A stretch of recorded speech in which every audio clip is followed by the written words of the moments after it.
Good evening. My name is Christiana Zilke. I am president of the League of Women Voters of Berrien and Cass counties. The League of Women Voters regrets that the Clements-Upton candidate forum scheduled for later this evening at 8:15 has been canceled. We apologize for the short notice, but we just heard from Mr. Upton's campaign last night that he would not be participating. This was the only debate scheduled with Mr. Clements in the 6th Congressional District before the election. The League views candidate debates as a critical part of our democratic process, whereby the candidates appear together to answer questions and debate the issues of the day, and the citizens come to be informed before they cast their ballot. So let us start the District 79 and District 21 combined forum. I want to welcome everyone here tonight. Thank you so much for coming. Radio station WSJM is here and will be broadcasting this debate live on FM 94.9. Those who would like to see and hear this event again can do so, as we will be posting it online thanks to equipment our League received from the Pokagon Grant, the Pokagon Fund. The League of Women Voters is proud to be a support group in the electoral process. All across America, at the local, state, and national levels, the League is the one nonpartisan organization that consistently works to promote good government and encourages citizens to become informed and to vote. If you want to be a part of this team, we would be happy to have you become a member. You can find a membership form at the check-in table on your way out. Our co-sponsors for our debate series this year are the Berrien County Bar Association, Dowagiac Rotary, the Four Flags Area Chamber of Commerce, the Greater Dowagiac Chamber of Commerce, Harbor Country Chamber of Commerce, Leader Publications, Delta Kappa Gamma Society International, and the Rotary Club of the Three Oaks area. We also wish to extend special thanks to Lake Michigan College, to its president, Robert Harrison, and to his staff for providing the use of these facilities as a public service. I want to thank LEAP members who made this event possible, and to those who are working here this evening. Now, it is my pleasure to introduce our moderator for this combined Michigan Senate District 21 and Michigan House District 79 candidates debate. He is Ted Hartzell, former local news editor of the St. Joseph Benton Harbor-based Herald Palladium. He will be our guide through tonight's debate. Ted? Pardon me.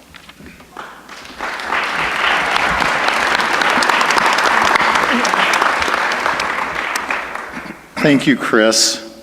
Now let's get started. On November 4th, voters in Michigan Senate District 21 and House District 79 will decide which of the candidates seated here will serve in the Michigan legislature in Lansing. As Chris said, I will be the moderator for tonight's debate. I'll be asking questions of the candidates provided by the sponsors, and then questions submitted by you in the audience. The citizens of these districts know that good government does not just happen.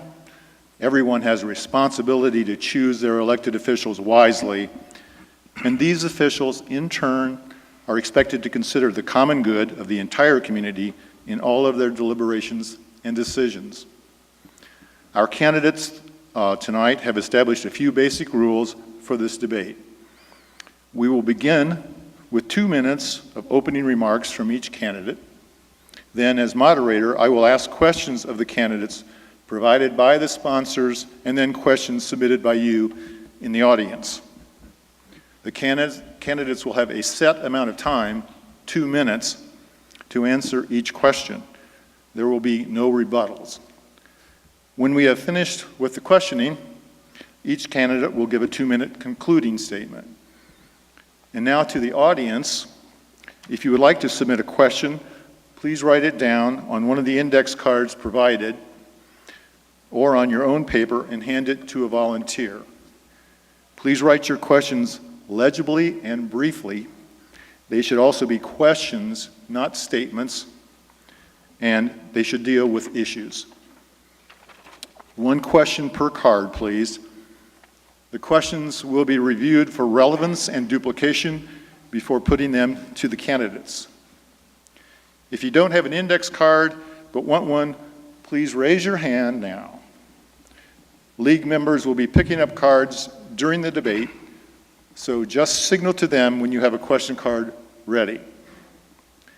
Our timer for this event is League member Gary Lang, sitting in the front row. He will hold up a yellow paddle when 30 seconds of answer time remain, and a red paddle when time is up. We ask the candidates to observe these rules and to stop when they see the red paddle. We also ask the audience to listen silently and respectfully and refrain from any demonstration of enthusiasm for candidates or their answers to any questions. We can give them a round of applause at the end because, indeed, anyone willing to run for office and serve deserves our thanks. We will begin the opening statements with Betty Pearman. Ms. Pearman. Thank you, Mr. Hartzell, and I would like to thank each and every one of you for coming out this evening and participating in democracy at its finest. And I would also like to thank the League of Women Voters and all of the sponsors here tonight for giving us this opportunity and inviting me to participate. I am thrilled to be here. Thank you very much. Okay. Thank you, Ms. Pearman. And now, John Prose. Thank you. I appreciate it, Ted. I appreciate the opportunity to be here with all of you that are here in the audience and the listening audience, too, on WSJM. I think it's great that we have some additional folks paying attention to our political process, a process that we know men and women fight for every day. In fact, I just met one of the mothers in the audience whose son is returning from a 5th tour of duty. We should all be grateful to each and every one of those men and women who've given us the ability to stand up here and have discussion and debate about issues that are important to our state. I'll add in a quick comment about why I'm running again to be your state senator. 4 years ago, we looked at the wrong side of all of the statistics in the state of Michigan. And the wrong side was so significant that we were losing jobs to the tune of nearly 1 million jobs in the space of 10 years. And in those 10 years, our families suffered, our community suffered. As we've seen the changes in Lansing, we've put into place the very best opportunities for the growth of jobs in Michigan. Nearly 10,000 jobs in Southwest Michigan, but it's not enough. The doors I knock on throughout St. Joseph, Cass, and Berrien counties tell me that we don't have people back to work where they belong. We have work to do to ensure that we've got a strong economy, one that is competitive, and one that can compete against the other states in the nation, because they, in fact, would like to take our jobs. So while we continue to talk about these issues, let's keep focused on really where we know that the responsibilities lie. And that right now is in setting the very best environment possible for success and growth of our families and our children. We all want them to have a great job. We want my kids who are here tonight also joining me. I want them to be able to have the great job in the future, just like you want for your kids and your grandkids also. So as I continue to serve, I will continue to look towards the very best opportunities for growth and development in our great state of Michigan. Jobs will be the key to keeping those kids in our communities and helping our families succeed. Thank you. Thank you, Mr. Prose. Eric Lester. Thank you, Mr. Hartzell. I want to thank the League of Women Voters and our other sponsors, and in particular our audience here and at home, for doing the work of citizenship and becoming informed voters. I'm a recently retired cancer doctor. I had a large and successful practice here in St. Joe and Benton Harbor for many years, and I'm honored that literally thousands of patients have trusted me to help them with their problems. I'm running for state representative because I'm too young to rest, and I'm deeply concerned about the direction we're going in. I invite you to check out my Facebook page and website. When we see the Lakeshore schools dipping into their rainy day fund by $1.1 million, and the St. Joe schools laying off 10 people, including 3 teachers, and the Benton Harbor schools $15 million in debt, we know this isn't sustainable or acceptable. We've had 4 years with a millionaire Republican governor, not to mention Republican state Senate and state House, and they still can't get the potholes fixed. So I come to this not as a lifelong politician, but as a scientist and a doctor who's been deeply touched by the human side of life. In my personal life and my finances, I'm deeply conservative, and I'm grateful above all to my wife of 31 years, my 4 wonderful children and 2 grandchildren, and especially my patients, from whom I've learned so much. I start with the needs of real people, all of the people, and then figure out how the finances can address them. Michigan needs to invest in education as well as roads and infrastructure, and we need to use science to address the environmental issues we face. We need to recognize that the super rich have to pay their fair share, and when that happens, we'll discover that there is enough money to enable every child in Berrien County and Michigan to grow up to a full and flourishing life. It's my aim to make this happen. I'd be honored to have your vote. Thank you. Thank you, Dr. Lester. And now, Al Pasholka. Thank you, and thank you to all of our sponsors and all of you for being here tonight. We should mention as well, Congressman Upton is not here because he is addressing the Ebola issue that's happening across the country that is very important. That's why he's not here. He's not here because he doesn't want to debate. He is not here because he's got pressing business in Washington. I ran for office 4 years ago to solve problems, to provide solutions and to get things done, because Michigan was in a terrible spot. We had lost 800,000 jobs. We were the only state to lose population. We had a $1.5 billion deficit, and we were $75 billion in unfunded liabilities and debt that we were going to put on our kids. My daughter graduated from Hope College in 2009, and she couldn't find a job in Michigan, despite the fact that she had done everything that we kind of tell kids to do. So I thought there was a better way. There is a better way. And look what has happened in the last 4 years. We made more than 100 government reforms, tax policy, welfare policy, workers' comp, everything you can think of, foundational changes that needed to be made in Michigan 20 years ago, but no one had the political will or courage to make. And those changes have been made, and what are the results? We have 300,000 private sector jobs. 6,000 new jobs were created in Michigan last month, the lowest unemployment rate in 6 years. We got rid of not only do we get rid of the budget deficit, we've put money in the rainy day fund. Michigan has more hope and optimism now because of the changes that have been made in the last 4 years than we have in a generation. We do have challenges. And one of the reasons I was almost late, Dr. Lester, is all those barrels were out there on I-94 that I had to dodge. We put almost $1 billion into roads in the last 12 months. I ask for your vote on November 4th. Thank you, Mr. Pasholka. It's now time to begin our questions for the candidates. As I said before, their answers must be limited to 2 minutes. If that time period is exceeded, I will intervene.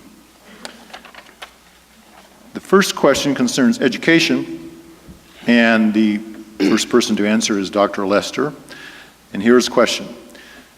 The Common Core standards were developed by state education superintendents and the nation's governors. They reasoned that there are benefits to having clearly defined and consistent national educational standards. The Common Core standards were adopted by 45 states and were not controversial until they became political. In Michigan, the standards were adopted in 2010, but support in the legislature has been eroding. What is your position on the Common Core standards? Keep them, delay them, or scrap them altogether, and please say why. Dr. Lester. Thank you, Ted. It's a very common kind of a question, and I don't have a dogmatic answer. I think the first thing to try to do is to understand Common Core, and that I think is a bit of a challenge. I see Common Core as recognizing that our children live on one planet, and we have to educate our children to a global level of competition. And that's true everywhere in every community. And I think that was the feeling behind the development of Common Core. I'm concerned that the way it's been implemented has been deeply flawed, and that we now see teachers teaching to the test rather than teaching to the student. That's a big problem. I don't think we should throw the baby out with the bathwater, but I think we've got to look at how it's been implemented and get down into the weeds a bit and try to find out what we can do to help the teachers do the teaching. Thank you, Dr. Lester. Mr. Pasholka. Thank you. First of all, I think we need to quit using our children as political pawns. I think that happens in this state. It happens a lot, and we need to be focused on teaching and learning and how kids can be better prepared for the future. That's number one. In terms of the Common Core, I believe in local control of schools. What happened with Common Core was passed by the State Board of Education back in 2010. I wasn't in the legislature at the time when they approved it. Now we've gotten to the point where we're going to have some sort of test, and we don't know what that's going to be. And we need to stop the shenanigans and the political games and let teachers teach and let local school boards decide what the curriculum is going to be. Thank you, Mr. Pashulka. Next, Mr. Probst. Same question, we're going to... Yes, it is, and this was a long question. Let me just repeat the last portion. What is your position on the Common Core standards? Keep them, delay them, or scrap them altogether, and why? The Common Core standards, it's clear that we have global competition. I think Dr. Lester is dead on. And the key, though, I think without question, is that we have the ability for our local school districts to implement it as they see fit and they see best. We elect, in our electoral process, school board members whom we trust in our community. The key to this trust is ensuring that then we attend as citizens of that community to ensure that the curriculum is being implemented appropriately. So Common Core in and of itself is not the problem. The problem is that the implementation needs to happen at the district and local level where it is best implemented. The debate right now, though, isn't necessarily about Common Core. The debate right now in the legislature is about the test. Where will the test go? What will the test look like? Who should be writing the test? Should it be ACT Aspire? Should it be the ACT itself? How do we measure kids? And the key to that, obviously, is that if we don't measure kids, then we have no idea whether or not we're going to keep up with that global competition that really is a critical part of the future of our kids' success. Knowing that we want our kids to succeed, we have to make sure that there are some benchmarks and some standards. Those benchmarks and standards can be guidance from the state level implemented at the local level. Thank you, Mr. Probst. And Ms. Pearman, the same question. What is your position on the Common Core standards? Keep them, delay them, or scrap them altogether, and why? Thank you very much. My position, I'm a retired teacher, and I have a problem with the Common Core as it is being utilized today. Common Core, there's nothing wrong with having benchmarks for students of what you would like to see them achieve at a certain level.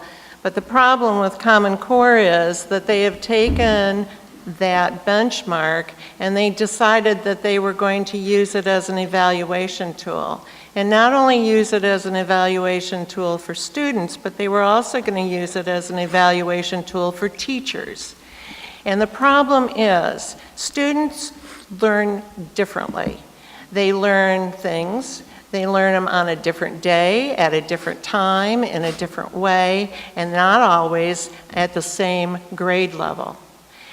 Where Common Core comes in, they establish that these standards must be achieved at a certain age and grade level. Well, that's impossible unless you have a factory mentality where you think that everybody walking through should be on an assembly line. And that's where I have a problem with Common Core. I don't have a problem with having benchmarks. I have a problem when you use those benchmarks as a tool for evaluation. And what isn't taken into consideration with Common Core is that the classrooms are overcrowded. Teachers do not have parapros to help them with achievement in their classrooms, and it really needs to go as it's used right now. Thank you, Ms. Pearman. The second question concerns transportation, and Mr. Probst, you will be first up on this one. The question is, the increasingly poor condition of the state's roads and bridges is high on voters' list of issues. The legislature has been considering various ways to increase funding for maintenance and reconstruction, including increasing the sales tax, vehicle registration fees, or gasoline taxes. How do you think Michigan should pay for maintaining its transportation infrastructure, Mr. Probst? I'm glad you asked, Ted, because it certainly is an issue that comes up all the time when you knock on doors throughout Southwest Michigan. It's something we've talked about for a year and a half or 2 years now. The governor has suggested that we double the cost of our registration fees, and he also increased the gas tax at multiple levels. That's what his proposal was. The House has done some pretty darn good work at identifying instead monies that are currently in our budget being spent in various areas throughout the budget itself, utilizing those monies in the prioritization that would give the chance for us to have sustained increased funding for roads for now and for many years to come. The question that I ask in our community that is struggling to get back on their feet after that lost decade of 800,000 plus jobs lost is how much more can we afford to pay at the pump? So I engaged in a couple of different things. I looked at this and said, well, wait a second, where does all of our tax dollars go when we go to the pump? Did you know that a portion of it does not go to roads? Some of it goes to schools by constitution. Some of it goes to our local municipalities by constitution. And then a portion of it bleeds over into the general fund where it could be used for any particular project or area that the legislature and the governor want to spend that money on. I submit that those monies ought to be going to roads because we believe that when we pay it at the pump, they go to roads. So what I suggested in Senate Bill 6 is that we make sure that we dedicate that road funding for what? So that we can draw down the federal match, which equals anywhere between $400 to $500 million on an annual basis, by making sure that what we pay at the pump goes to roads. That is a sustainable way for us to ensure that the federal match and the hundreds of millions of dollars that we deserve makes it to Michigan, and specifically makes it to Southwest Michigan, which is something you have to watch very, very carefully as a legislator. If we're not diligent on that, it goes someplace else. Thank you, Mr. Prose. And Ms. Pearman, I'll repeat the last part. How do you think Michigan should pay for maintaining its transportation infrastructure? I've been looking very closely at the tax situation in Michigan to begin with, and there is a major disparity in the tax and how we tax people in this state, and the road structure and the infrastructure and the bridges, all of that has been impacted by it. We need to look at the 1% in the state that's not paying their fair share, and we need to look at increasing revenue from getting revenue from them. I have a problem when we keep talking about the use tax and the general fund, because the general fund becomes like a shell game, and they move money in and they move money out, and you never exactly know how it's going to all work out. But the one thing I do know is that the middle class, the laborers, the working class, the working poor, and the low-end underserved people in this state cannot handle carrying any more of the tax burden that's been laid upon them. The road situation is drastic, and we need to take care of it. The bridges are falling apart. We need to find ways to get them paid for. But I think that there are people living in this state, enjoying everything that this state has to offer, that's not paying their fair share, and it can't be put on the middle class any longer. Thank you. Thank you, Ms. Pearman. Dr. Lester, the same question. Maintaining and paying for transportation. I've got it. Yes. You know, we heard a recent presentation by a bureaucrat from the House Fiscal Agency a couple of weeks ago here in Berrien County, and his information indicates that there's an approximately $2 billion deficit to really get the roads up to where they need to be. That's a very big number. And the kind of shell game with moving monies that are currently here in the budget over there in the budget, shell game sounds like the right phrase to me. I don't think that's going to cut the mustard. That's just not enough money, especially when you look at the fact that the schools need a whole lot of money. And there are other things that need money. So I certainly agree with Betty that the idea of increasing registration fees and increasing the gas tax, those are profoundly regressive ways of doing taxation, and that means that the people in this room are going to pay most of those taxes, and people even poorer than you. And if you look at the reality, the top 1% are paying, I think the number is 5.8% of their annual income into taxes total, whereas the people in the bottom 20%, bottom quintile, are paying 9.7%. You know, when you're poor, those numbers really hurt. It makes it hard to live your life. When you have millions in the bank and in the stock market, you can easily afford to pay some more taxes if you need to. Maybe we can get some more taxes out of the trucks that pass through Michigan. That might make some sense too. These are complicated issues we have to look at. Thank you, Dr. Lester. And Mr. Pasholka. Well, thank you very much. And Senator Prose laid out some of what we did in the House, and I'll talk a little bit more, but I don't believe class warfare and higher taxes are what's going to fix the roads. We have 300,000 more people working in Michigan, which has allowed the general fund to have more dollars in it, and it's a matter of prioritizing your spending. To sit here and say that Lansing needs simply more money isn't correct. Lansing gets plenty of money. Lansing spends $52 billion. Lansing needs to prioritize its spending. What we did in the House is we came up with a package that would give us on an ongoing basis about $550 to $600 million annually without increasing anybody's taxes at the pump, by prioritizing our spending and by growing our economy, and by asking the road builders to have better quality. I had an amendment on there that just said, I want you to name, I want a sign that says, when was this road built and who built it? Because we've driven down I-94 and then 3 years later, that thing is torn up. We need better quality roads, we need better standards for the roads, we need improved fairness for the roads, and we need to prioritize our spending. And in the last 12 months, this legislature has put $870 million into roads and bridges, and we haven't raised your taxes one penny to do it.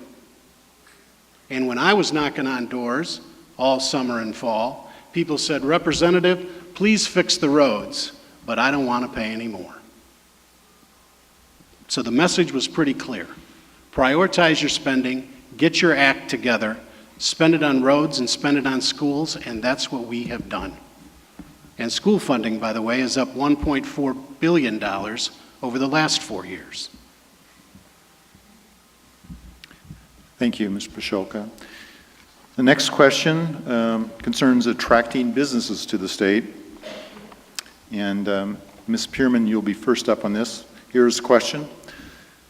The schools are underfunded and student achievement has dropped. The roads in Michigan are inadequate and poorly maintained, with Michigan ranking 50th among the states in spending per driver. Internet connections are generally slow and unreliable, certainly in Southwest Michigan. Why would a business want to locate in Michigan, given these realities? Ms. Pierman, you're up first.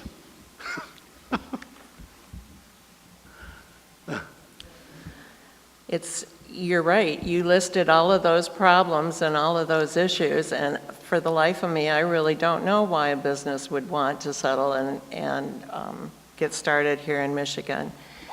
Other than we have one of the most beautiful states in this country. And it can be attractive. There are a lot of people that would like to come here. There are a lot of people who would like to start businesses here. But I know this, we need to get our public schools and our education back up to the quality that it used to be. When I started teaching, Michigan was one of the top 4 states in the country for public education, and students graduating from high schools here were guaranteed acceptance into any college across the country. Now we're in the bottom. And our legislators now, currently, have contributed to that. So we need to work on getting our schools back up to the quality that they were. We need to get high-speed broadband connections and service across this state. We have talented young people who are graduating from our colleges. They are entrepreneurs, they've got great ideas, they want to do internet business, and they can't do it because we don't have fast, high-speed internet access in this state. And that's how we're going to attract Michigan business. Thank you. Thanks, Ms. Pierman. Dr. Lester, attracting businesses. The way you phrased the question makes you wonder if anybody would want to come here, but obviously a lot of people do. And the reality is that we have wonderful people in Michigan and wonderful resources. what we need are more jobs. And what it takes to make more jobs is in general, small businesses that are relatively new businesses. And these are often started by relatively young people. So my thought is to try to reach out to the young people of Berrien County who have left, gone off, gotten their college educations, their graduate degrees, and see if we can't attract those people back. For that, I would suggest a program of helping them pay off their student loans. I would also suggest that we need to develop local venture capital funds. I'll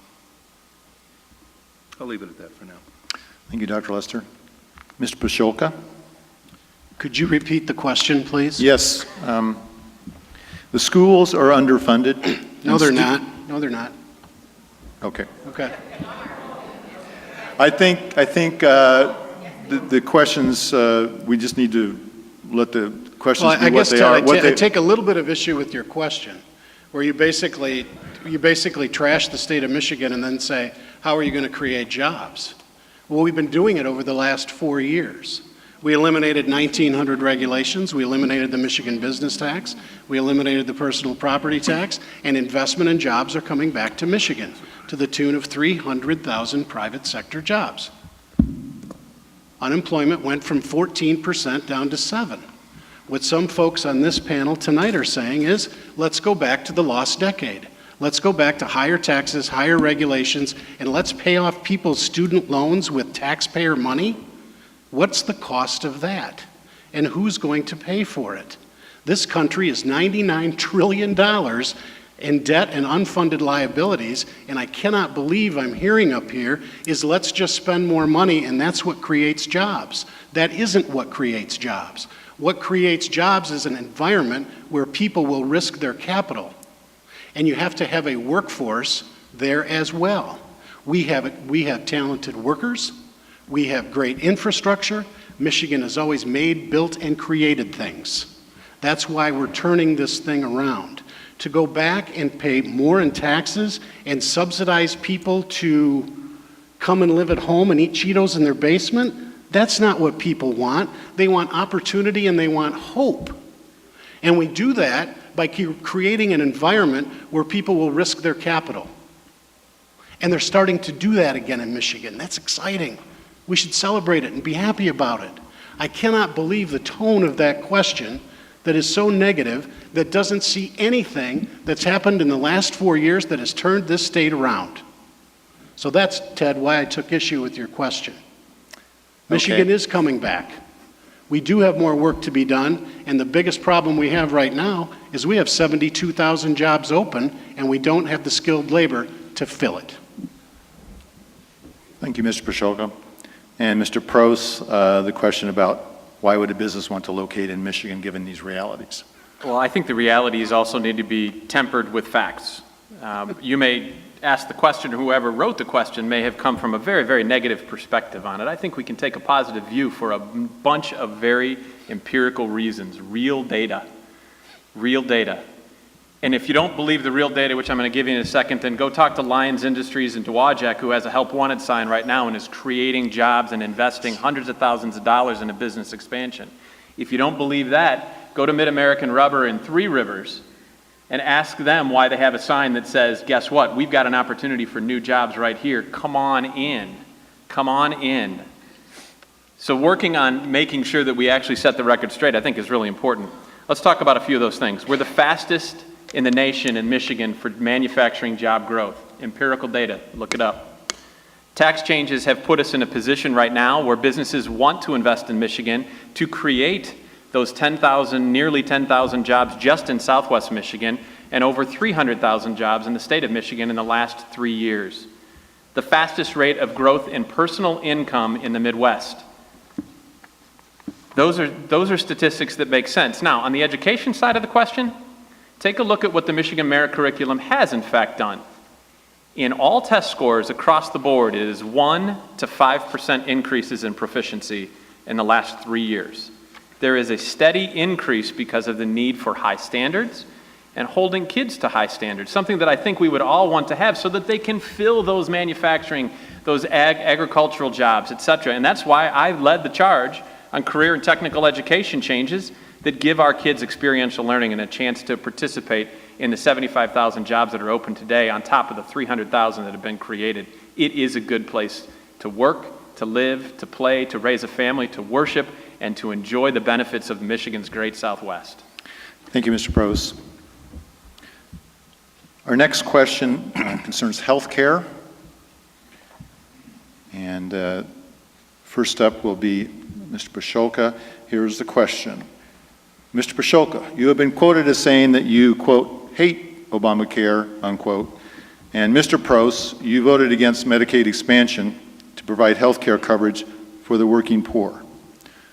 Dr. Lester, you are a physician. How do you feel about Obamacare? And Ms. Pearman, how about you?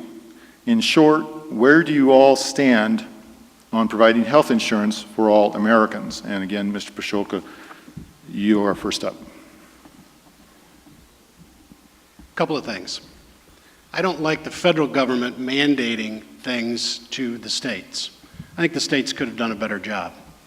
Now, as most folks know, I was the author of the expansion of Medicaid in Michigan. I worked on it. And I worked on it because I wanted to protect us from Obamacare and come up with a healthy Michigan choice, where it would be private sector based, where Michigan would have some say in what was going to happen. Because under Obamacare, $2 billion in taxes and fees would go to Washington, D.C. And if we didn't do anything to expand Medicaid or help folks, the working poor, get healthy, that money would have went to California or New York or somewhere else. I believed we should have brought it to Michigan. That's why I worked on that bill. That's why I got a primary, looking at my primary opponent. That's why I got a primary, and I took a lot of grief for it. But I still think it was the right thing to do. Now, the other piece of that is we've got a bunch of uncompensated care at hospitals. And in Michigan, that's $900 million a year. So I wanted folks to get physicals. I wanted folks to get healthy. I wanted folks so that we could start to bend those long-term costs. That's why I supported what I supported back about a year ago. But do I think the federal government ought to be in control of everything? I do not. I think if you're going to do health care reform, we should have done more on preventative care. Now, we put that in our piece in Michigan, and here's what's happening. People are actually going to the doctor, getting their Crestor, getting what they need, and I would rather pay for that than pay for a stroke or a heart attack over at Lakeland. And that will help us on our long-term costs. But Obamacare does need to be fixed. Thank you, Mr. Pasholka. Mr. Prose? I have heard far too often from folks throughout Southwest Michigan that the costs that they are seeing because of Obamacare are costing them far too much. Their increased costs in their health insurance rates are costing us far too much. Michigan was absolutely in a good position to handle the uninsured had we had a Michigan plan put into place where we instituted our own catastrophic care. It's a matter of prioritization, quite frankly. If we wanted to spend $300 million, which is the number that it would have cost us as taxpayers in Michigan, not participating in the federal program, but instead managing our own healthcare concerns and costs at a tune of $300 million, we would have been able to manage this particular population that was uninsured, frequenting our emergency rooms and so forth. There's a way to do that. I didn't think that it was necessary for us to have it managed by the federal government. So I did, in fact, vote against it for that very reason. But I'll tell you what, the concern that I have is this. We have a whole new population of folks who have gotten on that bus now, right? That bus of Medicaid. And that Medicaid bus is going to make it about 3/4 of the way to the destination. I'm not sure if they're going to be able to make it the rest of the way because the bill that we know right now is coming when the federal government shifts the cost to the state of Michigan to the tune of 90% federal, 10% state, right now is at about $500 million, $500 million worth of cost that we, the taxpayers of Michigan, are going to owe on an annual basis. That's in today's dollars. And we also know that the costs continue to rise in healthcare costs regardless. So if that's the case, we have to be very, very aware of the impending doom that we have here, the concern that we have as to how we're going to pay that $500 million, the number is real, a $500 million cost. in 3 years. Thank you, Mr. Pross. And Ms. Pierman? Thank you. I thought that I heard that the incumbent candidates were concerned about the people in their districts. And I have been out talking to people across Berrien, Cass, and St. Joe counties all summer long, and I know that there are a lot of people in the middle class, working class, and underserved populations that still are having difficulties. And I have a problem when I hear people say that they voted against the Affordable Care Act because, in effect, they're saying that people with pre-existing conditions that could not get insurance didn't deserve to have insurance. The Affordable Care Act allowed them to sign up and get health insurance. And I have talked to people that are connected with the community health centers. Their population are Medicaid people. And I've talked to Liz Odell, who is the director of St. Joe County Mental Health, and the importance of Medicaid and the Medicaid expansion for her population. And when you've got people that are on a $15,000 a year disability, and they have a $900 a month spend down for their Medicaid, is it any wonder that they end up either losing their homes, not being able to pay their bills, or being out on the street? And I want all of you to understand that we have a responsibility to all of the people in this state, and the majority of the people in this district are not in the 1%. Thank you very much. Thank you, Ms. Pierman. And now, Dr. Lester? Thank you. I see health care as both a human right and a human responsibility. I don't think there's a free lunch. I think we all have to pay in to an insurance scheme to cover our health care needs, and those of us that don't have the money to pay in need help from the rest of us. I'll remind you that the federal program that is most popular for both patients and doctors, I think, everywhere really, is Medicare. And that's a big federal program, and it does generally a pretty good job. There are lots of bureaucratic problems in every bureaucracy. I applaud my opponent for helping to expand Medicaid, and I just noticed that he kind of did it for the wrong reason. It is true, all the financial things he said, but I don't start with the finances. I start with the reality that I've seen in the office and in the hospital with my patients and the horrible problems that folks have gotten into for lack of health insurance. You know, a lot of my patients ended up having to become bankrupt in order to get Medicaid as a way of covering their health care costs. And that's really a sad business. Betty's done a great job of enumerating some of the great things that the Affordable Care Act has done. Kids get to stay on their parents' insurance longer. There's no lifetime cap on benefits. I've seen my cancer patients reach those lifetime limits, and that's really scary for those folks. Pre-existing conditions can now get insurance. More of the insurance dollar is paid for medical care and less goes for administrative costs. There is a big emphasis on preventive care in the Affordable Care Act. Let's not ignore that. Let's get the facts straight on that. You know, we talk about class warfare. I'm a little inclined to say, who started it? It's the rich guys who own a third of the country who are squeezing out the rest of the economy. Dr. Wilson, okay, thank you. Our next question concerns government. And first up will be Dr. Lester for this question. Here is a question. Reducing the size of government is a popular concept until the reduction affects a service important to you. Are you in favor of reducing the size of Michigan's government? And if so, what departments, services, or programs would you reduce? Dr. Lester. So I'm a practical kind of a fellow, and I don't approach this with a dogmatic point of view. The government should be right-sized. It shouldn't be any bigger than it has to be to get the job done. Now, we need to define what jobs we think the government ought to do, and from my point of view, it needs to take care of all of the people and help all the people to flourish. That's a tall order right now. It's not, it's great to say it's all up to the individual, but I look at a lot of 3-year-olds running around in Berrien County, and I say, how are those kids ever going to have a real chance of flourishing? We need to really provide some serious help, and through a lot of systems, schools, hospitals, etc. I think Ronald Reagan told us a big lie when he said that government was the problem.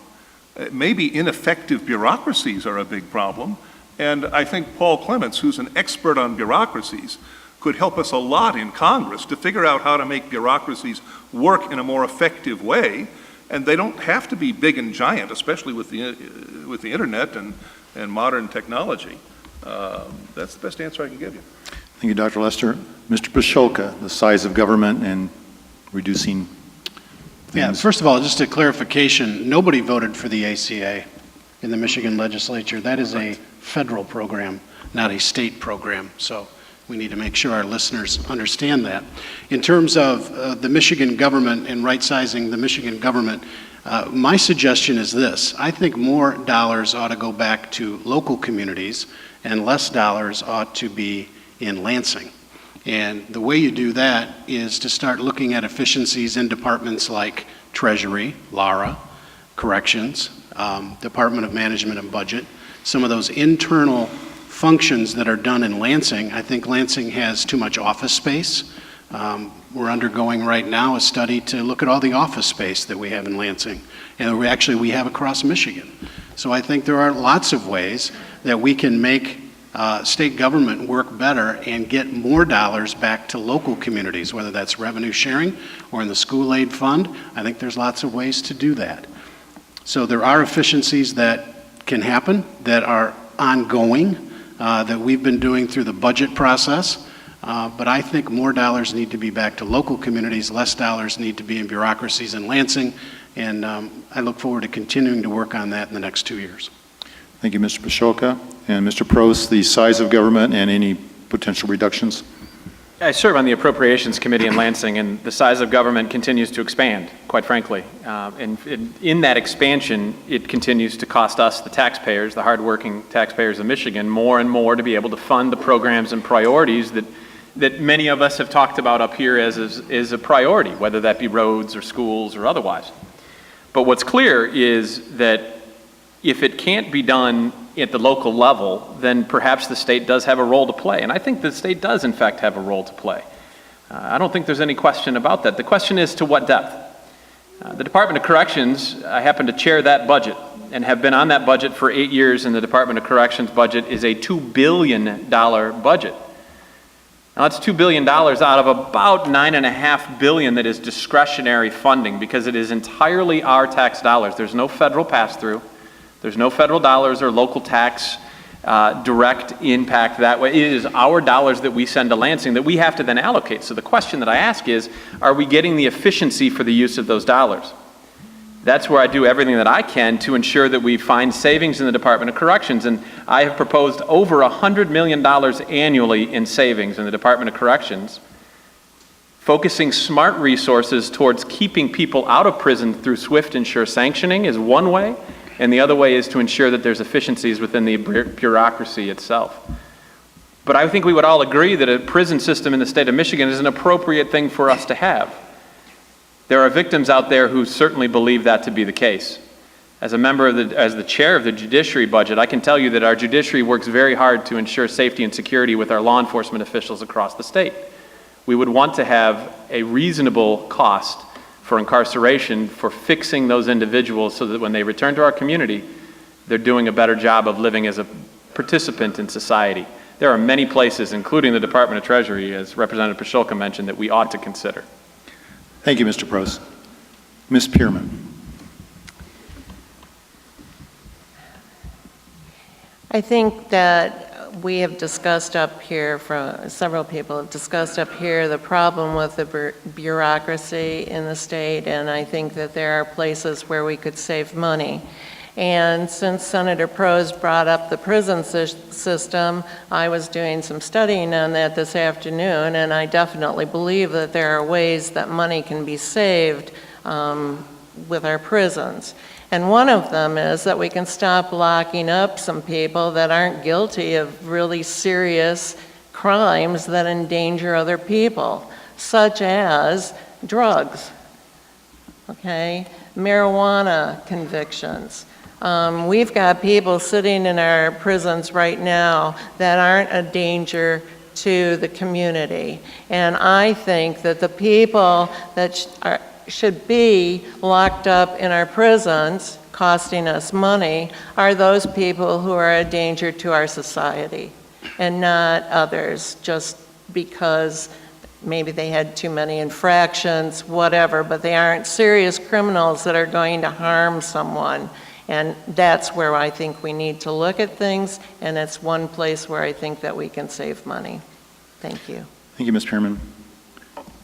The next question is about women's issues. And the first person to answer this will be Mr. Prose. Here's the question. This question came from the audience at the primary candidates forum in District 59, and it produced some interesting answers. We want to give you all the same opportunity. Here it is. Should state government be making decisions concerning women's health issues? And Mr. Prose, you're up first. When it comes to the safety and security of healthcare facilities in the state of Michigan, absolutely. Absolutely. We license facilities and physicians' offices and so forth.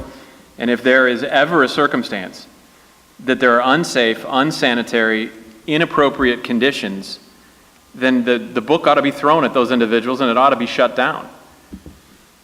Now, implicit in that question is, I'm certain, issues related to abortion. There's no question about that. It's obvious what the purpose of the question was.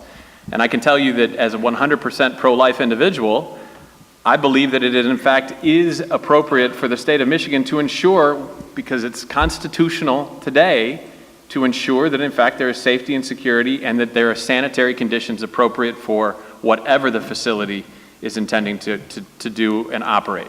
I may disagree with it, I may not believe in it, but I sure as heck have the responsibility to ensure that there's safety and security and sanitary conditions under those circumstances. Thank you, Mr. Prose. Ms. Pearman? Sanitary conditions, huh? Okay. Would you please read the question again? The question is, should state government be making decisions concerning women's health issues? That's what I thought the question was. Okay.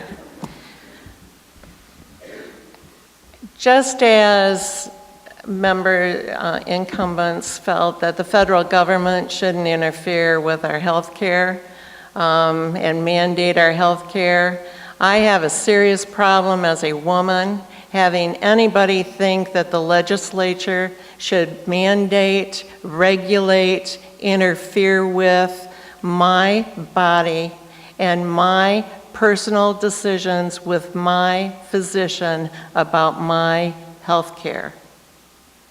Bottom line. I'd like to remind the audience And it doesn't have anything to do with the health and safety and sanitation of the facility. It has everything to do with the government has no business mandating, passing legislation about decisions that I need to make about my personal health with my physician, period. It would be just like passing legislation mandating whether or not a man could use Viagra. There is no difference. Nobody has the right, and I don't care what gender, what sex, no one has the right to pass legislation impacting someone's personal health decisions with their physician, period. Thank you. Thank you, Ms. Pearman. Dr. Lester. I've been debating whether to come out in favor of unsanitary conditions, but I think not tonight. My dad was an infectious disease physician. He'd never forgive me. I'm a compulsive hand washer. These decisions need to be made by women as much as possible, and the government should stay out of it as much as possible. In that sense, I'm kind of a civil libertarian. Licensing is appropriate and necessary, and obviously we want the facilities to be safe and clean, and I'm all in favor of that. The larger issues that Betty has addressed, Betty and I have no difference in our opinion here. I've been pro-choice all along, and I will remain pro-choice. It's a matter of civil rights. I don't like abortions. I don't know anybody who does like abortions. In a sense, the abortion issue isn't the issue. The issue is who makes the decision.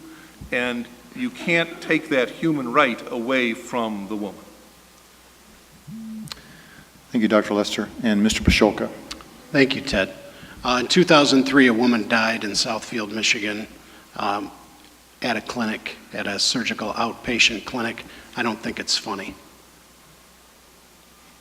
I had extra money actually put in the budget so that we would go in and inspect outpatient surgical facilities. There are 132 of them in Michigan. That's a public health question. That has nothing to do with the moral question or the abortion question. It has to do with the public health question. Women have been injured and killed in some of these facilities. And for the state to not have a role in that, I'm sorry, I think the state does have a role in that. The other issue is, should the state taxpayers be paying for some of these things? And I guess I would side with, yeah, if the question is, should state government, what was the question again? Should state government have a role? Do you want me to read it to Sure. you? Should state government be making decisions concerning women's health issues? Well, I would hope women would do most of that themselves. It shouldn't be Big Brother, and it shouldn't be the government, and it should be the taxpayers. Okay, thank you, Mr. Pasholka. Again, I remind the audience, please do not applaud. You can do that at the end for all of the candidates. Next question concerns government. It's a long question. If anybody needs me to repeat the essential question at the end, I will do that. Anonymous funding of campaign ads has become so widespread that the Michigan Bar Association proposed, and Secretary of State Ruth Johnson agreed to, a rule change that would require public disclosure of most third-party campaign spending. Within hours, a pending bill, Senate Bill 661, was amended in committee to reinstate the old rules and quickly adopted by the Senate and House and signed by the governor. Incumbents, how did you vote on SB 661 and why? And challengers, how would you have voted and why? Again, a long question. If anybody needs me to restate it, I will. The first person up for this is Ms. Pearman. I would have voted to get money out of our political process and donations for candidates. I really believe that large donors and the money that's coming into our campaigns are destroying our democracy. It's nothing more than people buying votes. And if you look at the voting record and you look at the donations that have been given to a sitting member of the legislature, you will see that there is a direct correlation between the amount of money they've received from a particular individual or a particular group and the way that they voted on an issue. I am totally opposed to I'm for campaign finance reform. I think that we need to get back to having people elected based on their character and what they have to offer, and not on being sold to the highest bidder. Thank you. Thank you, Ms. Pearman. Dr. Lester, campaign financing. I'm not certain exactly what Senate Bill 661 said. I presume that it still allows dark money in politics. If you follow the Michigan Campaign Finance Network, you can see the details, and it's vast amounts of money. Indeed, the 1% that own the third of the country may very soon own our democracy. I think all speech should be identified with regard to its author. There should be no hidden sources of speech. So all of these PACs that are anonymous, they need to become labeled, and we need to know who's contributing the money and what they're saying. That's at least the first place to begin. Whether we can do a constitutional amendment, balancing the First Amendment against the needs of a democracy and electoral process, is a very difficult question. Thank you, Dr. Lester. Mr. Pashulka? Well, I believe in freedom of speech and freedom of political speech and not restricting folks' political speech. I voted for 661 because also in that bill, which was not in your question, was additional reporting requirements. So there were a lot of additional reporting requirements for political action committees and CTEs and all sorts of things. And it also did expand donations. It went from $500 to $1,000 that people would be allowed to give to you. We hadn't changed that since the 1970s. Now, in terms of dark money, then let's play both ways. Let's let every labor union member should also be listed as a contributor in any labor union ad that is also aired. There's also the fear of retribution of anybody who's giving money to these things. So there's a delicate balance here. But I think we should always side on the side of freedom and the First Amendment. That's pretty important. And for us to limit the First Amendment, I've got a problem with that. Thank you, Mr. Pashulka. And Mr. Pros? I didn't support Senate Bill 661. Because it started in the Senate, I watched it very closely, and I knew that the way that it was amended and how quickly it was amended, it was another week or two later that it went to the House. I think it left open a great deal of questions related to campaign finance and concerns related to campaign finance.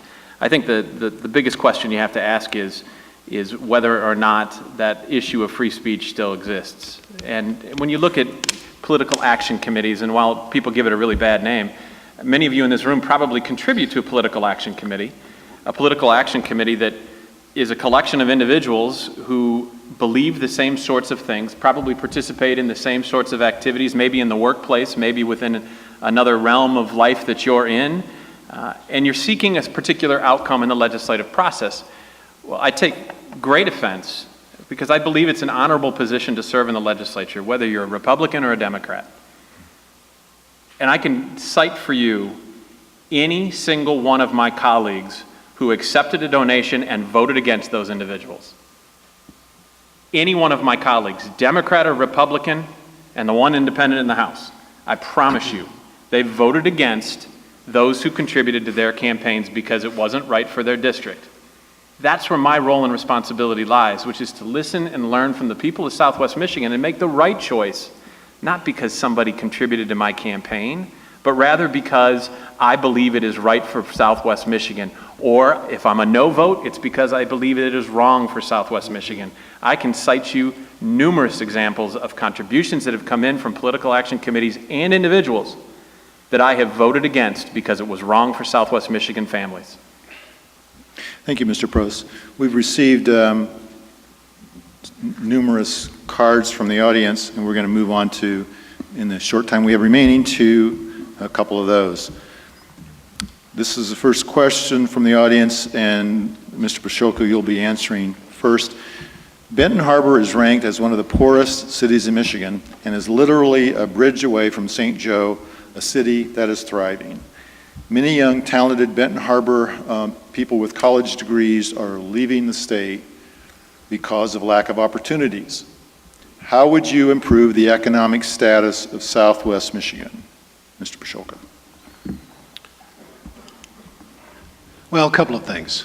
There are a lot of talented young people in Benton Harbor, no question about it. I've mentored there for 19 years. And there's folks that there's young people that come to school with lots of different issues that they've got to overcome on a daily basis, where they don't have the parental support that they perhaps do in St. Joseph or Lakeshore or Bridgman or somewhere else. What I would say to the young, talented people of Benton Harbor is that there are 72,000 jobs open in Michigan. I would say to the talented young people of Benton Harbor that I would visit the Women's Business Center down at Cornerstone Alliance. I would visit the Small Business Center there. I would talk to folks at Lake Michigan College about how to be an entrepreneur and open your own business. There are plenty of opportunities. There are plenty of resources right in this community that can help you grow, develop, and create jobs. And what state government has done over the last 4 years is create an environment where you can do that, where we're not taxing you out of your house, where you have the opportunity to grow a business, where you're not double and triple taxed, where you don't have regulations that suffocate you and prevent you from starting a business in Benton Harbor or St. Joseph or Bridgman. And just because you're from Benton Harbor, maybe you'd want to start a business somewhere else in Southwest Michigan. There are opportunities, there are programs, there are things available to do that. I would tell those folks, those young, talented folks in Benton Harbor, we love you, we need you, come home. Thank you, Mr. Pashoka. Mr. Pros? There are opportunities all throughout Southwest Michigan. We've talked about them this evening on multiple occasions, talking about the open jobs, talking about the help wanted signs in Southwest Michigan. I cited 2 examples in Cass and St. Joseph County. Those jobs are available today, and unfortunately, or rather fortunately, there's an opportunity now for students to have better connectivity through career and technical education. Perhaps that student isn't going to complete a college degree under the normal track. Perhaps it's going to be somebody who gets an apprenticeship that gives them a chance to run a lathe in one of our manufacturing sites throughout Southwest Michigan, our small business, our entrepreneurial businesses, who, by the way, in many cases pay for the college education that those students then participate in. So imagine if a high school student in Benton Harbor had the opportunity to experience other forms of work out there, have the opportunity to experience that form of work and then decide, you know what, that might be something for me. You know, I really do want to be a college graduate someday, but I know it's going to be tough to afford. And those college loans that we all hear about, boy, they get pretty darn expensive, don't they? Well, maybe we have the opportunity instead to give this kid in Benton Harbor or Coloma or Watervliet or Cassopolis or Dowagiac or Sturgis or Three Rivers. It's not a Benton Harbor issue exclusively. We all want our kids to succeed and have that opportunity. So career and technical education is going to give them that opportunity with the flexibility that we put into place and the governor signed last summer and signed my bill 2 weeks ago on career and technical education changes at the Department of Education that gives kids a chance to experience the jobs that are open today. Go to work, make some money, and be able to pay off your student loans because in fact you're actually working in the workforce and providing a benefit to the community while also helping to decrease your costs overall. And that assumes that your business owner isn't paying for your education in the process. There are opportunities abound in Southwest Michigan. Thank you, Mr. Pros. To restate the essence of the question, to help prevent talented young people from leaving this area, what would you do to improve the economic status of Southwest Michigan, Ms. Pearman? Well, I've seen a number of young people sitting out there, and some of them reside in Benton Harbor. And I know that as a resident of Benton Charter Township and being out and about in the city of Benton Harbor and communicating with a lot of people there, that one of the stock questions that they've been asking for quite a few years now is where are the jobs? And I can tell you that I was unemployed. I lost my job in 2008 when the economy crashed, and I spent 2 years unemployed. I couldn't get a job. I was an older, displaced worker and experienced age discrimination, and there were no jobs. And I am receiving Job Connect, which is Governor Snyder's big push, you know, that there's all these jobs in Michigan. But the majority of the jobs that they're talking about in Michigan are not in southwestern Michigan. They're on the other side of the state. And a lot of them are highly technical. So Benton Harbor, young people, if you want a job, you can probably get one if you are willing to go over to Detroit or Flint or Ann Arbor or Saginaw. But I can tell you right now that there still aren't many jobs in Southwest Michigan. We need to change that. And Dr. Lester and I have had some discussions, and we have some ideas, and we are going to be pursuing those more to make things better and easier for you to get employment in your hometown. Thank you. Thank you, Ms. Pearman. And Dr. Lester. You know, in the way we look at our society, we talk about different areas of activity. We talk about housing, we talk about education, we talk about healthcare, transportation, the criminal justice system, but these systems don't seem to connect with each other very effectively.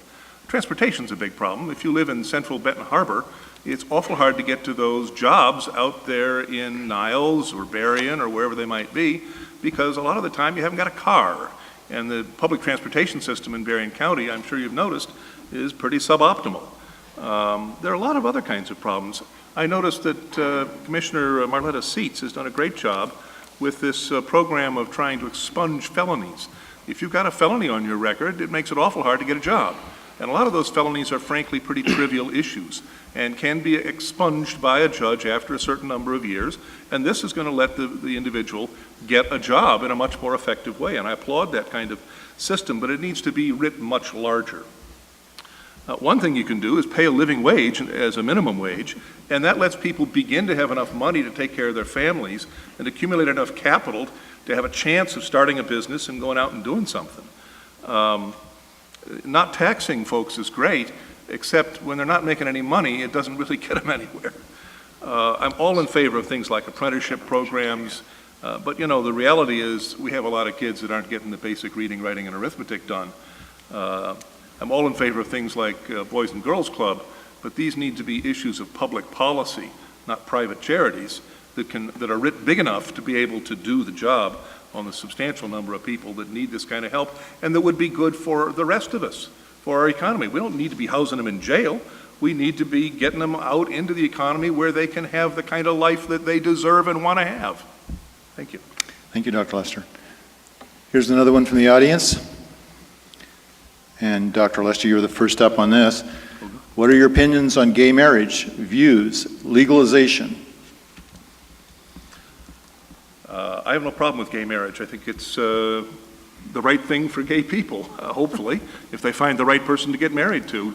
You know, I think finding the right person to get married to is a very big challenge in life. I am so grateful to my wife of 31 years for the wonderful marriage we've had, and I wish that every human being could have that. Now, not every human being wants to do that or feels suited for that. But when two people love each other, be they gay or straight or whatever, I see no reason not to have them experience the same rights as anybody else. Marriage entails a lot of economic consequences, all the rules and regulations about marriage, and those are a lot of advantages. Married people have many economic advantages, and those advantages need to be available to everybody. So that's the best answer I can give you. Thank you, Dr. Lester. Mr. Pasholka? Just for the folks back home, in 2008, Governor Granholm was in office, not Governor Snyder. In terms of gay marriage, I believe marriage is between a man and a woman. And that's where my faith takes me. That's what I believe. Thank you, Mr. Pasholka. Mr. Prose? The courts right now have an awful lot to say about this, don't they? This federal Supreme Court, we know that the appellate courts are in the process of adjudicating an appeal by the state of Michigan based upon the constitutional question that was asked. I think that this is probably going to be a resolved issue in the next couple of weeks, as it is anyway, and that it is likely that particular appeal will be thrown out and Michigan's ban on, or rather Michigan's definition of marriage between a man and a woman in the state of Michigan probably gets overturned. That said, I disagree with that. I believe that the marriage is between a man and a woman, and I voted for the amendment in, I believe it was 2004 when we had that on the ballot. And 62% of the citizens in Michigan voted for it then too. That said, I do believe that the Constitution of the United States, as reviewed by the federal government and the federal Supreme Court, have given several opinions that lots of scholars are poring over to try to make a determination. And then ultimately, I think that the appeals court is likely to throw out Michigan's appeal, is what I expect to happen based upon what we've seen with the 35 other states where it is now legal. Thank you, Mr. Prose. And Ms. Pierman? When we were talking earlier about waste in Michigan and waste in Michigan's government, the lawsuit that Bill Schuette brought before the court system regarding this issue was a total waste of money. We are guaranteed the pursuit of happiness in this country. We are all guaranteed inalienable rights to the pursuit of life, liberty, and the pursuit of happiness. And with that, I believe that we all, because we live in a free society, we all should be free to love who we want to love, regardless of race, religion, gender. I believe that that's a part of our living in this country and being guaranteed the freedoms. And I don't think that anyone should be legislating who we love. Thank you. Thank you, Ms. Pearman. The final question we have time for tonight is this, and Mr. Prost, you are first up. The prisons have become warehouses for the mentally ill because states have cut so many facilities and services for the mentally ill. How would you solve this problem? Thanks, Ted. I appreciate it. Excellent question, because it is, in fact, a major problem in our prison system when you have about 75% of our entire incarcerated population in Michigan either have drug and alcohol abuse problems and addictions or mental health concerns and problems. And in many cases, there's both occurring. And clearly, as we talked about earlier, there's also a role to play in our prison systems for, in fact, the safety and security of our community that has been victimized at some point in time, where victims have a certain cost, mental, physical, financial, whatever that may be. So the question is, how do we make sure that we try to reach those folks early in the process? Because many times those folks are not committing heinous crimes that send them to prison. They're doing little things along the way. Our law enforcement officials tell us that it's easy to identify who those folks are. So if it's easy, let's utilize increased funding in our mental health courts. That's part of the new spending that we've put in the state of Michigan, by the way, under my chairmanship in the judiciary budget. Mental health courts, sobriety courts, regional sobriety courts, so that we can actually break down some of the barriers amongst the different communities and counties. And we've also focused on swift and sure sanctioning, which works with, and this is the bills that I introduced in the state of Michigan, becoming the third state in the nation, to focus resources with our judges and with our sheriff to say, how can we wrap services around individuals who are high-risk probationers? Probation meaning you haven't yet scored yourself into prison. You haven't committed enough crimes yet to go to prison. But if we can help to decrease the possibility of you entering prison because you commit another crime and cause problems in our community, then we should wrap services around you. And what we're finding is that it's decreasing our commitment rates, meaning that we're saving money in the long run and we're holding the cost of increased spending in the Department of Corrections at a level that is reasonable, as opposed to double-digit increases we were seeing in the Granholm years. Those are smart use of tax dollars in my mind. Thank you. Thank you, Mr. Prost. Ms. Pearman, the question is services for the mentally ill and the overuse of prisons as warehouses for them. What would you do to solve this problem? There again, I would like to take us back to the discussion of health care and Medicaid, the Affordable Care Act and Medicaid, Medicare. And there are a lot of people who are underserved in our district here who rely on Medicaid facilities, and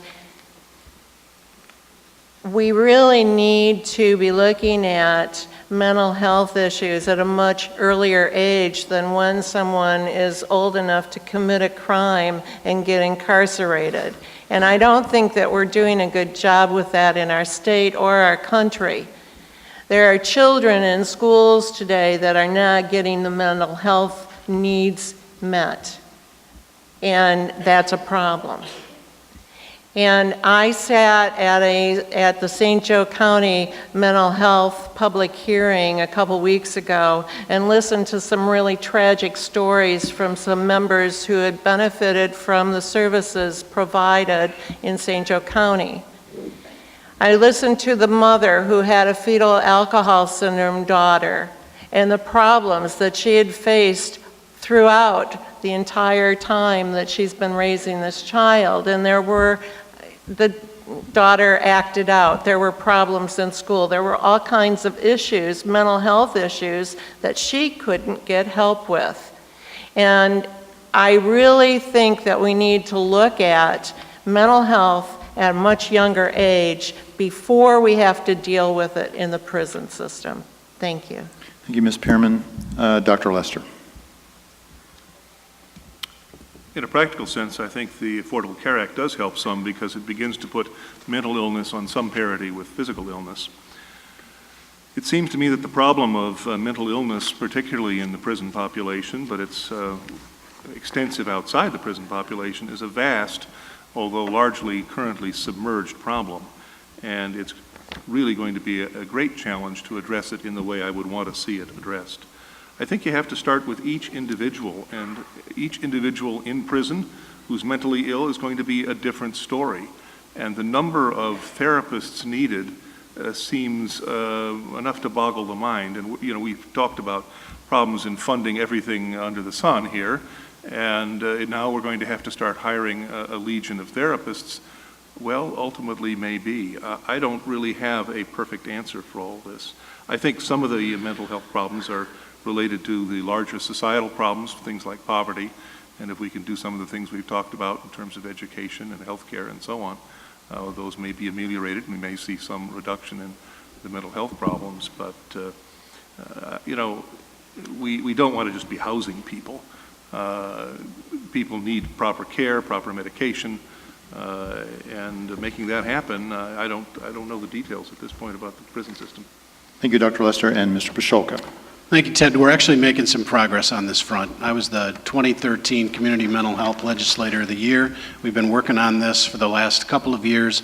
I'm a big supporter of the Disability Network as well, so we can make sure we can help folks and keep them in their homes.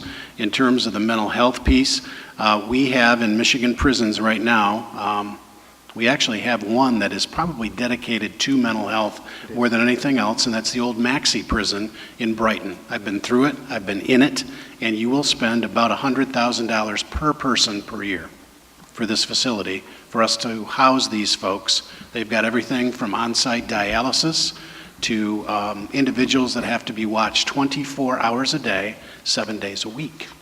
So these are huge issues. I think we can find better facilities, and we're working on doing that and being. And let me say something about Michigan prisons too. I think Bet pointed out she thinks that Michigan prisons are full of a bunch of pot smokers. That's not exactly true. There are not a lot of pot smokers in prisons.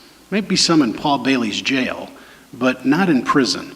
In prison, these folks are pretty much violent offenders, some nonviolent offenders. I think we do need to look at some sentencing reform and some sentencing guidelines in the future as it pertains to nonviolent offenders. And we need to continue to find ways to deal with the mental health issues outside of prison earlier and have more interventions so that folks are not in a Michigan facility where it's costing taxpayers $100,000 a year, and they're really not getting the best care.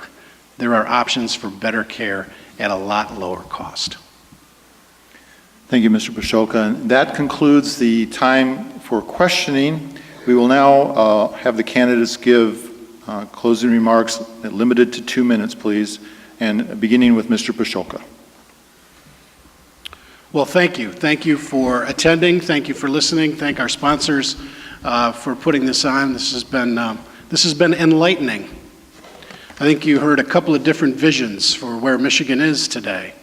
There's one that thinks the best days of Michigan are behind her, that all we can do is raise taxes on folks and provide more programs and have more government, and somehow that will make things better. Folks, we've been trying to do that for 50 years, and it hasn't worked.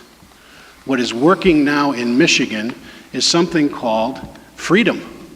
We are allowing people the freedom to choose. The freedom to choose what kind of job they want, where they want to work, opportunities, and some hope for Michigan. 72,000 jobs open. We talked about job openings all day. Bert Pearson's got 18 down at Pearson Construction. He told me that a couple of weeks ago. He can't find people. K Manufacturing has 7 jobs open. I mean, we've got to look at some of the facts that Michigan is turning around. Michigan is getting better. The policies that we have put in place over the last 4 years are changing this state.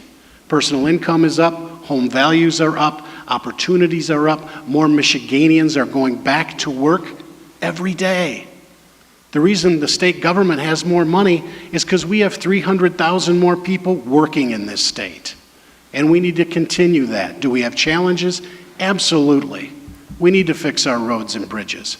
In terms of school funding, I voted for $1.4 billion increase in K-12, $175 million increase in early childhood, and an $81 million increase in higher ed that I led the battle on last year.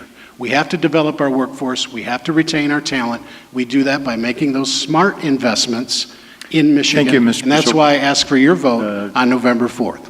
All right. Thank you, Mr. Pashoka. And Dr. Lester, your closing remarks. Well, it's been a long and very interesting evening. I hope the audience has enjoyed this as much as I have. And again, I want to thank the League and the sponsors, and particularly those who are here doing the work tonight, and above all, our audience here and at home. As a physician, I've spent years listening to patients and their families, learning about the realities of their lives and not just their cancers, and looking at the public policies that so deeply influence the real lives of real people. My diagnosis, if you will, is that what we have here in Berrien County is a kind of good old boys club that has become stale and indeed captured by the far right, leading them to an increasing blindness to the real needs of most of our citizens. Unfortunately, many now look at our current political process and have become cynical and apathetic and don't vote. They see things like my opponent taking $9,000 from the DeVos family this year and money from the family that owns the landfill about which there's been so much stink about the odor. This is more politics as usual, and politics like this isn't the answer. We need jobs, and this will come not from a bogus doctrine of trickle-down and shrinking government that actually serves primarily the interests of the super rich, but rather from good public policy that will grow our middle class and thereby create jobs. I will work to improve public education, repair our infrastructure, and protect our environment in a practical, nonpartisan, get the work done kind of a way. I'd be honored if you'd consider my candidacy, and I'd be honored to serve my fellow citizens, all of my fellow citizens, not just the rich and powerful. Thank you. Thank you, Dr. Lester. Mr. Probst. Thank you to the League of Women Voters. Thank you, Ted, for moderating today. I appreciate it very much, and certainly appreciate those that are listening at home then also. I think it's a great opportunity for us to lay out separate visions. It's pretty clear that there are definitional differences and visions that are different, and we all have that great American opportunity to have something to say about that on November 4th. So before I launch into the final comments, I do ask for your vote on November 4th because I believe that the vision of positive action towards the kind of change that we need and continuing on the path towards an environment for job growth and job creation is how we are going to succeed. It's how we are going to succeed for our kids, for our families. The fact is that nobody would really want to do this job if you really knew what it takes to do this job. I'll tell you this though, when you care about Southwest Michigan, you care about the community that brought me up, you care about your kids in the community that brought you up, you care deeply about trying to find the right path to make sure that the right environment is created so that Elena, Jack, and Nora of my family have just as much an opportunity as each and every one of you and your kids and grandkids. Don't we want them to stay here? Of course we do. Knowing that we want them to stay here, we want to see empirical data that says that we see success. And that data is out there. It is undeniable. We have half the unemployment rate in Southwest Michigan that we had 4 years ago. We continue to see job growth every sector of our Southwest Michigan economy. We lead the nation in job growth in manufacturing, which is why I led the charge on career and technical education so that kids can be exposed to it and understand what that means for their future, for our future, and for Michigan's future. We make things, we grow agricultural products. Let's be proud of that. I ask for your vote on November 4th. Thank you. Thank you, Mr. Probst. And Ms. Pierman. I would like to once again thank all of the sponsors for this opportunity to meet and allow each and every one of you to hear the candidates that will be representing you after November 4th speak. I'm a retired teacher. I'm also a retired project manager, technical writer, had a contract job for a local manufacturer. My dad was a blue-collar worker, and my mother was a homemaker until her kids were in school and she went back to work. I believe that I represent middle class, working poor values. I've been on the unemployment lines. I know what that's like. I've been in the room at Michigan Work where there were 100 of us displaced older workers looking for jobs in 2008 that we couldn't find. I have talked to people across Berrien, Cass, and St. Joe counties who do not believe that the current representatives that they have are representing them. With that said,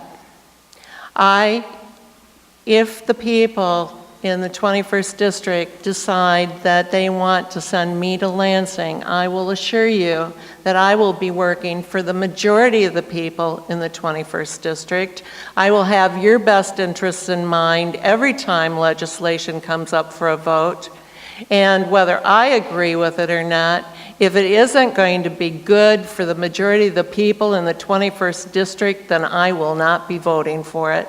Thank you very much. I hope you will consider voting for me on November 4th. My name is Betty Pierman, and I am proud to be a candidate on this ticket this year. Thank you. Well, that brings us to the end of the debate, and we ask you to remember to vote on Tuesday, November 4th, or absentee now if you qualify. And please encourage all your friends and other voters in these districts to vote. Now let's give a round of applause for the candidates.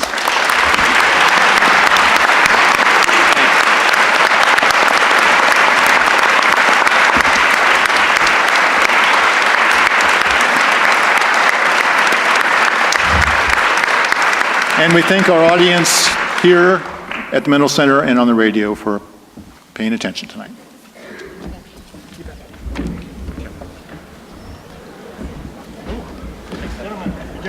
Thank you. Hosting this year? Pleasure. Yes. Yep. Thank you. That's good. Facts are the facts. Thanks for making Well, you know what? Nice to You meet you. really believe